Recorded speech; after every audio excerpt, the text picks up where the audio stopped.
여기는 하임 렛미 노 채널입니다. 반갑습니다. 한서희는 대한민국의 인플루언서이며 전 가수 연습생입니다. MBC 스타 오디션 위대한 탄생 시즌3에 출연한 적 있는 연예인 지망생이었습니다. 과거 YG에서 연습생 생활을 했다고 기사가 배포된 바 있지만 실상은 YG에서 연습한 적 없고 젤리피쉬, 플레디스 등에서 연습했었습니다. 가수는 물론 연예계에 정식으로 데뷔한 적 없기 때문에 정식 가수도 아니고 정식 연예인도 아니며 구속 전까지는 인스타그램으로 주로 활동했기 때문에 직업은 인플루언서라고 보는 것이 적절합니다. 타고난 특유의 나르시시즘적인 관종기와 논란거리가 많아 일반인 중에서는 최고의 이슈메이커이며 하리수, 김희철, 유아인, 강영민 등과 공개적 마찰 및 법정 공방을 빚은 적이 있습니다. 그뿐만 아니라 슈퍼주니어, 빅뱅, 엑소, 방탄소년단, 류준열 등 유명한 남자 연예인들의 팬들과 자주 싸워 팬덤들의 공공의 적입니다. 1차부터 4차 마약류 관리에 관한 법률 위반하였습니다.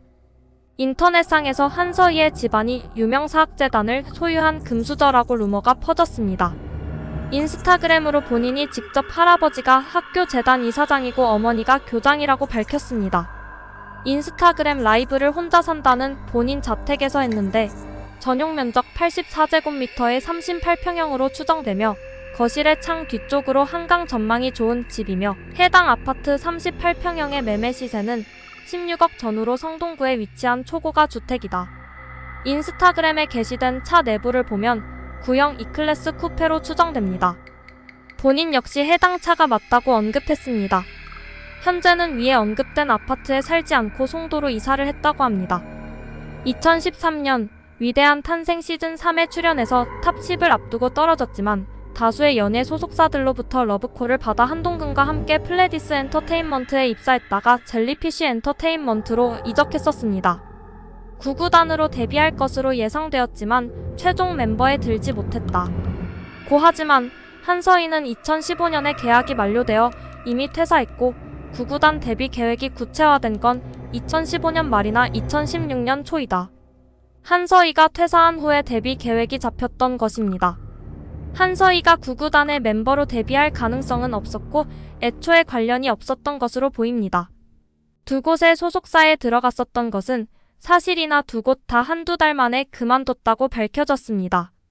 이후 소속사에서 나간 이후 몇 년간 강남 주점에서 일을 했으며 속칭 템프로라는 술집에서 정마담이란 자의 소개로 양현석 전 YG 엔터테인먼트 대표와 처음 만났습니다. 이 내용은 재판 중 본인이 밝힌 사실입니다. 한서희는 3시간 앉아 있었는데 템프로에서 200만 원을 줬고 거기에 혹해 다니게 된 것이라고 증언했습니다.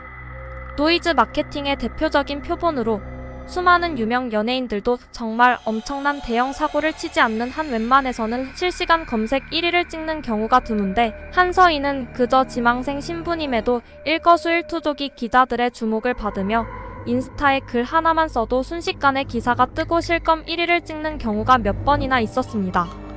얼마 전까지 이름조차 알려지지 않은 연예인 지망생에 불과했던 한서희가 이렇게까지 주목받게 된 이유는 여러 가지 요인이 운이 좋게 하나로 맞아 떨어졌기 때문이라고 할 수 있습니다. 국내 탑클래스 남성 연예인과의 스캔들. 2016년부터 젠더 이슈를 들고 나와 극단적인 발언을 일삼으며 사람들의 관심을 끌었으며 그녀의 말 한마디 한마디를 빠짐없이 기사화되어 확대 재생산하고 있습니다.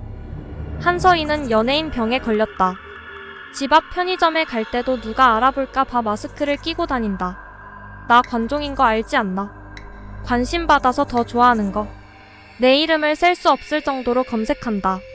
라고 직접 이야기하는 점에서 관종으로서의 커리어는 성공적입니다.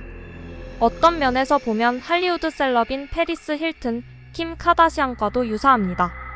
대놓고 대중들이 싫어할 만한 언행들을 거리낌 없이 하고 자신이 비호감이라는 사실도 잘 알고 있지만 오히려 이를 역이용해 이익과 명성을 얻어내는 흐름마저 똑같습니다. 애당초 마약 사건 이전에는 이름조차 알려지지 않았던 일반인이 페미니즘, 마약 같은 사회적 이슈를 노골적으로 들쑤시면서 지금 같은 악명을 얻게 된 것.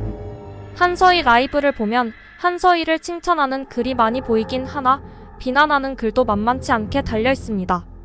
하지만 강영민의 고소 이후 본인 역시 고소미 때문에 활동을 자제하는 상황이며 미투 운동과 윤서인의 맹활약으로 사람들의 관심사에서 많이 밀려난 상황입니다.